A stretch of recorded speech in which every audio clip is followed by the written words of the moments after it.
Halo sobat-sobat Saferian, pada kesempatan ini kita akan membahas sama-sama tentang proses sedimentasi. Teman-teman tahu nggak sih, di alam juga bisa terjadi proses pengendapan loh. Proses pengendapan yang terjadi di alam, salah satunya bernama sedimentasi. Kamu sudah pernah dengar istilah sedimentasi sebelumnya? Kalau belum, nah sekarang yuk kita mengenal sedimentasi dan jenis-jenisnya. Ternyata teman-teman, jenis-jenis sedimentasi ada banyak loh. Yuk kita ikutin terus. Nah, jadi yang pertama teman-teman, pengertian sedimentasi. Sedimentasi adalah proses pengendapan material hasil erosi di tempat tertentu. Bahan yang terendap tersebut dapat disebabkan oleh banyak kondisi. Misalnya, material yang terbawa oleh angin, terbawa aliran air, atau terbawa gletser. Kemudian, materi yang mengendap dapat disebabkan oleh berbagai hal. Misalnya, materi terbawa angin, aliran air, atau gletser. Kemudian, bahan atau material yang mengendap tersebut akan menyatu, lalu membentuk jenis batuan baru yang disebut dengan batuan sedimen. Kemudian yang kedua, sedimentasi berdasarkan penyebabnya. Berdasarkan penyebabnya, sedimentasi dapat diklasifikasikan dalam 3 jenis. Yang pertama yaitu sedimentasi akuatis, sedimentasi aeolis, kemudian dan sedimentasi marine. Yang pertama, sedimentasi akuatis. Teman-teman, sedimentasi akuatis juga sering disebut sedimentasi air sungai. Yang dimaksud dengan sedimentasi akuatis adalah pengendapan materi yang terbawa oleh air. Kemudian, sedimentasi akuatis biasanya terjadi di dataran rendah dan sungai. Hasil dari sedimentasi akuatis adalah kipas aluvial atau dataran banjir. Yang kedua, sedimentasi aeolis. Teman-teman, sedimentasi aeolis sering disebut sebagai sedimentasi karena angin. Sesuai dengan namanya, sedimentasi ini terjadi karena angin membawa bahan-bahan yang kemudian mengalami pengendapan. Dataran yang terbentuk dari proses sedimentasi aeolis adalah gumuk pasir. Yang ketiga, sedimentasi marine. Dari namanya saja teman-teman, kamu bisa menebak apa yang dimaksud dengan sedimentasi marine. Sedimentasi marine atau yang juga sering disebut sebagai sedimentasi air laut merupakan proses pengendapan material yang terjadi karena adanya material yang terbawa oleh gelombang air laut. Oleh karena itu, hasil dari sedimentasi marine antara lain adalah tumpukan karang dan tombolo. Kemudian yang ketiga, sedimentasi berdasarkan lokasi pengendapannya. Nah, berikut ini berdasarkan tempat pengendapannya. Sedimentasi dapat dibedakan menjadi 5 jenis, yaitu sedimentasi teristis, sedimentasi fluvial, sedimentasi limnis, sedimentasi marine, dan sedimentasi lacustris. Yang pertama, sedimentasi teristis. Sedimentasi teristis adalah batuan sedimen yang proses pengendapannya berlangsung di darat, misalnya batu pasir dan breksi. Kemudian yang kedua, sedimentasi fluvial. Sedimentasi fluvial adalah sedimentasi yang terjadi atau berlokasi diendapkan di dasar sungai oleh tenaga air atau sungai. Kemudian hasil sedimentasi di sungai biasanya berupa batu giling, pasir, kerikil, dan lumpur yang menutupi air sungai, sehingga seringkali mengakibatkan terjadinya pendangkalan di muara sungai.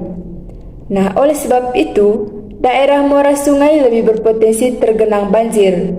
Meskipun demikian, hasil sedimentasi fluvial dapat dimanfaatkan sebagai bahan bangunan atau pengaspalan jalan, sehingga di wilayah tersebut banyak penduduk yang bermata pencaharian sebagai pengumpul pasir atau batu hasil yang pengumpul pasir, kerikil, atau batu hasil yang merupakan hasil dari proses sedimentasi fluvial. Bentuk-bentuk sedimentasi fluvial diantaranya yaitu delta. Delta adalah lahan basah yang terbentuk saat sungai mengosongkan airnya dan mengendap ke badan air lain seperti lautan, danau, atau sungai lain. Ukuran dan bentuk delta dikendalikan oleh keseimbangan antara proses das yang memasok sedimen dan proses cekungan penerima yang mendistribusikan kembali, menyita, dan mengekspor sedimen tersebut. Ukuran, geometri, dan lokasi cekungan penerima juga memainkan peran penting dalam evolusi delta. Delta sungai penting dalam peradaban manusia karena merupakan pusat produksi pertanian utama dan pusat populasi. Delta dapat memberikan pertahanan garis pantai dan dapat memengaruhi pasokan air minum. Delta juga penting secara ekologis dengan kumpulan spesies yang berbeda tergantung pada posisi lanskapnya. Kemudian yang kedua, dataran banjir. Dataran banjir adalah area tanah yang umumnya datar di samping sungai, membentuk dari tepi sungai ke tepi luar lembah. Beberapa dataran banjir sangat luas, misalnya dataran banjir Barotse di Sungai Zambezi merupakan lahan basah yang membentang ribuan kilometer melalui Angola, Zambia, dan Botswana. Beberapa sungai memiliki dataran banjir yang sangat sempit. Faktanya, beberapa sungai atau bagian dari sungai tampaknya tidak memiliki dataran banjir sama sekali. Sungai-sungai ini biasanya memiliki kemiringan aliran yang curam atau saluran yang sangat dalam dan bergerak cepat. Kemudian yang ketiga, meander. Meander adalah sebuah kelokan-kelokan alur sungai yang terbentuk setelah proses pengikisan serta pengendapan yang terjadi pada bagian dalam atau juga luar lekukan sungai. Pada bagian sungai yang memiliki aliran cepat akan menyebabkan terjadinya pengikisan, sedangkan pada bagian sungai yang memiliki aliran lambat akan menyebabkan terjadinya pengendapan. Proses tersebut itu berlangsung secara terus-menerus sehingga lama-kelamaan akan membentuk suatu meander. Kemudian yang keempat, Danau Tapal Kuda atau Oxbow Lake. Oxbow Lake adalah jenis danau kecil yang terletak di alur sungai yang berliku-liku. Oxbow Lake terbentuk karena terjadinya proses sedimentasi dengan secara terus-menerus di meander sungai. Oxbow Lake merupakan danau air tenang yang berarti air tidak mengalir masuk atau keluar dari danau tersebut. Tidak ada aliran atau mata air yang memberi makan danau dan tidak memiliki saluran keluar alami atau natural outlet. Oxbow Lake sering menjadi rawa dan sering mengering saat airnya menguap.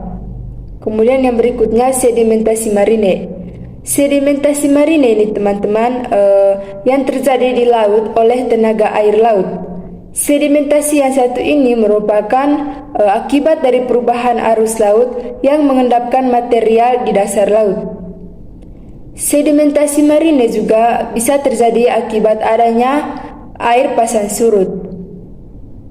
Ketika air pasang akan membawa material, tapi ketika surut, material tersebut akan mengendap.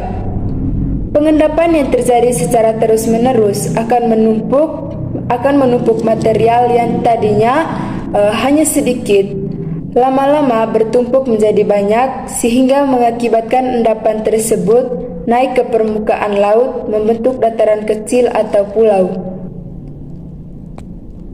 Yang berikutnya, bentuk-bentuk sedimentasi marine, diantaranya yaitu yang pertama, spit. Spit adalah suatu dataran panjang yang berada di sekitar pantai. Spit ini terbentuk sebagai akibat dari arus pantai yang membawa material endapan ke laut. Material-material yang terbawa itu dapat berupa pasir yang ada di pesisir pantai. Speed, teman-teman, bisa semakin memanjang karena arus laut yang membawa material-material tersebut untuk diendapkan secara terus-menerus. Kemudian yang kedua, tombolo. Tombolo adalah jembatan alami yang menghubungkan antara pulau besar dengan pulau kecil yang tepat berada di dekatnya.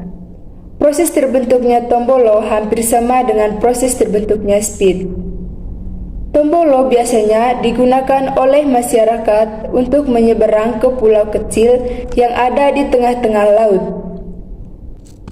Kemudian yang ketiga, teman-teman, yaitu nehrung. Nehrung adalah sebuah bukit pasir yang berada di sekitar pantai. Proses terbentuknya nehrung yaitu berasal dari air laut yang menuju ke pantai dengan membawa material-material yang lama-kelamaan akan mengendap di sekitar pantai. Kemudian sedimentasi limnis. Sedimentasi limnis adalah bagian dari sedimentasi yang terjadi di daerah danau atau rawa-rawa sebagai hasil erosi yang terjadi di danau yang kemudian membentuk struktur endapan. Contoh proses sedimentasi limnis misalnya tanah tuf. Kemudian yang berikutnya itu sedimentasi lakustris. Sedimentasi lakustris adalah sedimentasi yang terjadi pada dasar danau. Bisa pula dikatakan bahwa endapan lakustris merupakan formasi batuan sedimen yang terbentuk di dasar danau purba. Endapan lakustris terbentuk di semua